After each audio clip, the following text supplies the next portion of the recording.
With MerleFest 2017 quickly approaching, I got to talk with Jorma Kaukonen of Jefferson Airplane and Hot Tuna. We talked about everything from MerleFest to Woodstock to his home in southeastern Ohio, Fur Peace Ranch. Listen on to see why I had to ask. Welcome to the show. Well, thanks for having me.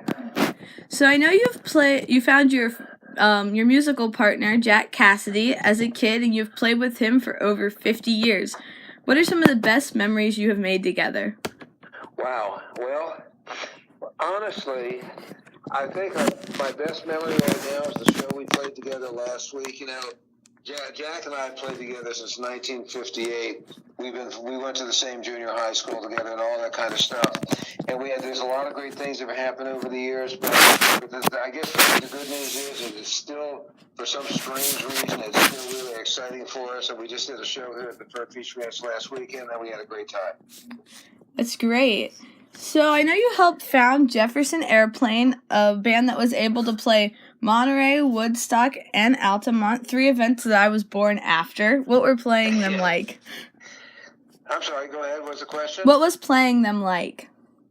Well, Monterey was so interesting. We'd already done the Monterey Jazz Festival. We've all sort of come to take festivals for granted now, but there weren't very many of them back in those days.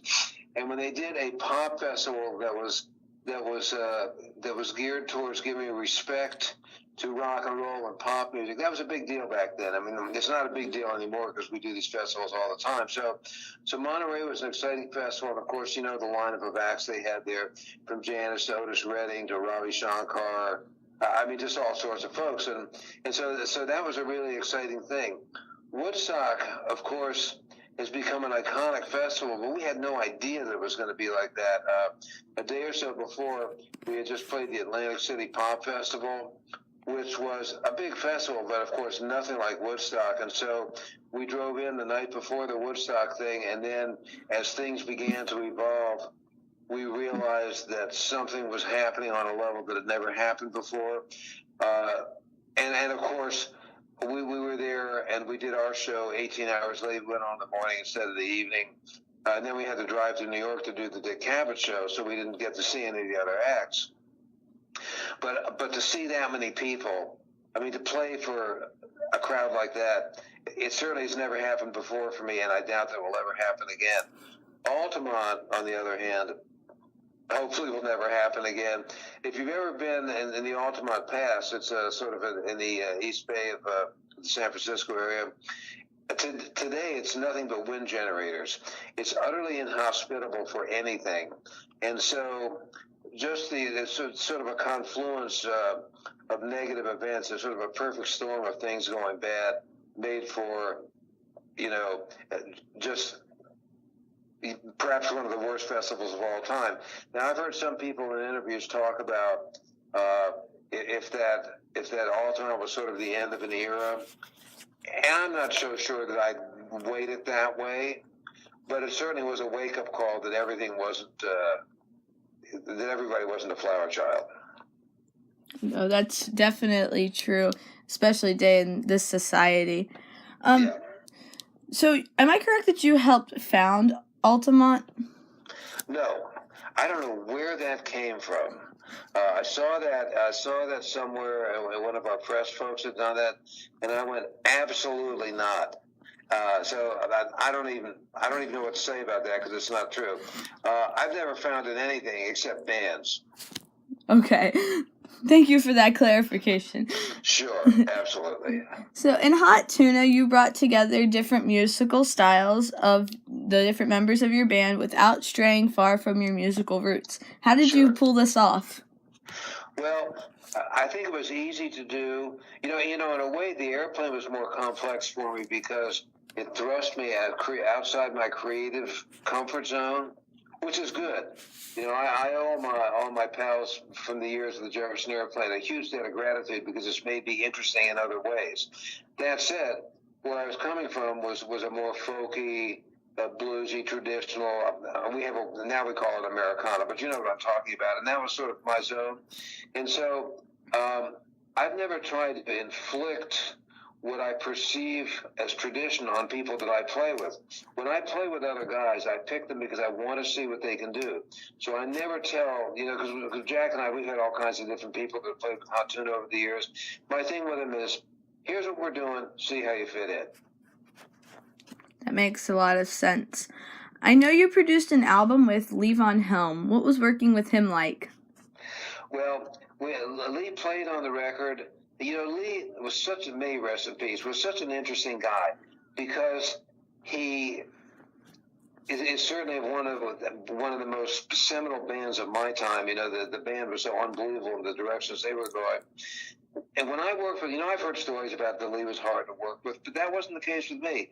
We were friends. He was the easiest guy in the world. We did some tracks together. He just comes in, and he didn't like to rehearse, and I don't like to rehearse much either. So we ran through the songs and just played them, and of course, he nailed them immediately. I mean, I found him to be very easy and pleasant to work with. That's great. You recently recorded Ain't in No Hurry with Red House Records. Can you tell my listeners about it? Well, Red House Records is a great label because they give all their artists pretty much the freedom to do whatever they want to do.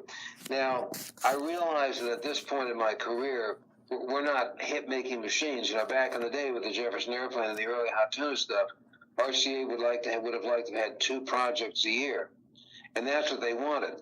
To be honest with you, that's for me, I just don't write that many songs, so that was kind of tough. That was a lot of pressure on me, but that pressure is gone. The bad news is that pressure is gone, but the good news is that pressure is gone because now I just get to take my time with stuff. So we did Ain't No Hurry, and we recorded it. Larry Campbell produced it, and Justin Guiff, who plays drums in our Hot Tuna Electric Trio now, was his second and his engineer. They brought all their stuff down to where I live in Ohio at the Fur Peach Ranch, and we set up in our little theater, and we just basically sat down and recorded the material.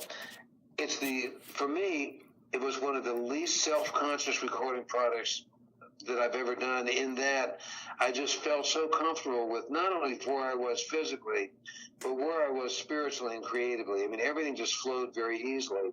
And the title track of that song, of that album, Ain't No Hurry, was written by one of our students that came here to the ranch. We have a little open mic, and he played the song, and my wife Vanessa said, "You got to record that song." And I said, "You're right. That's a great song." So we got one of the songs from our students.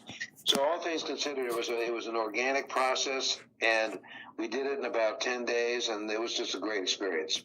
Well, I know I look forward to listening to it. Can you tell my listeners a little bit about Fur Peace Ranch? Sure. I live in a rural part of southeast Ohio. Ohio is sort of a square-looking state. I'm down in the lower right-hand corner, about 100 miles from Columbus. We've got a 126-acre piece of property here, and the Fur Peace Ranch is it's a musical instructional facility, but we're not the Berklee School of Music. My whole thing is to make the learning process easy and unintimidating. We're open from March through November. Our weekends are Friday morning to Monday morning. And in fact, we're getting ready for a camp this weekend. G.E. Smith, great guitar player, and Woody Mann, another fine musician. The 3 of us will be teaching and doing a show Saturday night. We also have our Psychedelic Gallery. We have an art gallery here dedicated to the art of the 60s and the 70s. And we recently opened a Vietnamese Pho restaurant. We're open Wednesdays and Thursdays from 11 to 2.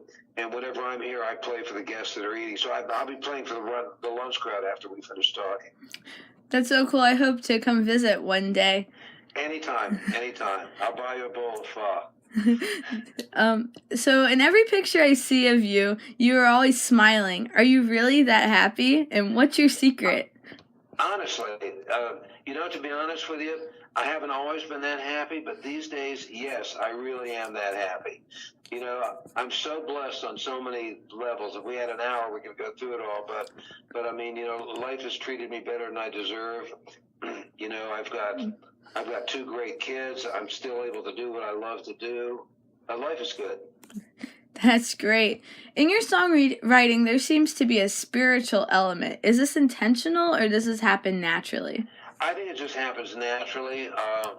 I think spiritual awareness for me has been a process.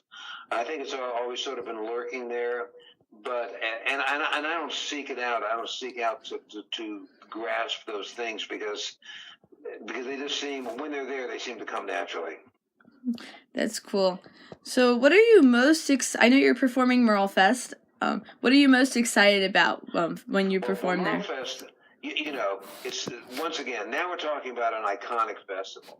I was so fortunate because I first played MerleFest in the 90s, and they've undergone some changes. I haven't been there for about a decade, I think.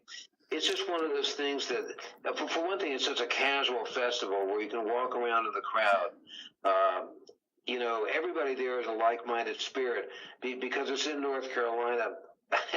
Many of the people that come to that festival are great players themselves anyway. It's just a great place to be if you love wooden music. Oh, and I love going there every year. And will you be there this year? I will. It'll be my 9th year. Awesome. Well, we'll get a chance to meet each other then. Oh, that would be great. If you can go back in time and give a younger you advice, what will you say? Ooh, that's a good question. Are you talking about a player, an artist, or just a general? What would you say to yourself? Well, I would say to myself what I was able to say to my daughter when we got our Lifetime Grammy Achievement Awards last year. I was able to tell my 10-year-old daughter from the stage, see what happens when you follow your dream. And I think that my life hasn't always been a bed of roses, but like I said, I've been very fortunate. But I've always followed my dream, and it's never let me down. That's great advice. What advice do you have for young musicians? Just love what you do. I mean, most young musicians that are into it don't really need any advice from people like me because you get that automatically. I think if you're looking at the music business, if you go, well, I'm going to be a star. My answer to that is if you're very talented and you work hard, you might be a star, but not necessarily. But if you love what you do, you will always have a good time. And as Willie Nelson so wisely said, if you love your job, you never have to go to work. That's great. So my podcast is called I Had to Ask, and I was wondering, what question do you wish people had to ask you while they're interviewing you? Wow, that's a tough question. Let me think about that for a minute. I had to ask. Boy, oh boy, that's a good one. I think I would ask, what made me, or what made you, or what makes one pick up one instrument rather than another? Because it's always interesting what people come up with. So why did you pick up the guitar? That's a great question, and it's a good answer too. There was something about the guitar when I was 14 years old. Kids today, of course, tend to start much younger than that. But I was 14. There's something about the guitar that called out to me. Now, the guitar is a cool instrument today. Everybody's got one, whether they play or not. But back in those days, the cool instruments were like sax and drums and piano. Guitar was sort of a quasi-geeky thing, but there was just something about it. I think that it was portable, and if I wasn't playing with my friends, I could do a solo thing. There's just something cool about the guitar, and everybody that loves a guitar knows what I'm talking about. I mean, when you get a guitar, it needs to sound good, it needs to feel good, but it needs to look cool too. Definitely. So, what has playing music taught you about your life? I think playing music, life sort of is like playing music. There's a beginning, there's a middle, there's an end, and I think what playing music has done is, especially because I love live music so much, it's okay to take chances. You need to be audacious sometimes, and there's sometimes when it just helps to know what you're doing. I think that playing an instrument is a good life lesson. That's cool. Is there anything else you'd like to tell my listeners? Come to MerleFest and see the show, because in addition to me, there's going to be dozens of really cool things going on. Thanks for being on the show. Stop by and say hi. Thank you. For more MerleFest 2017 media coverage and more interviews like this, stay tuned to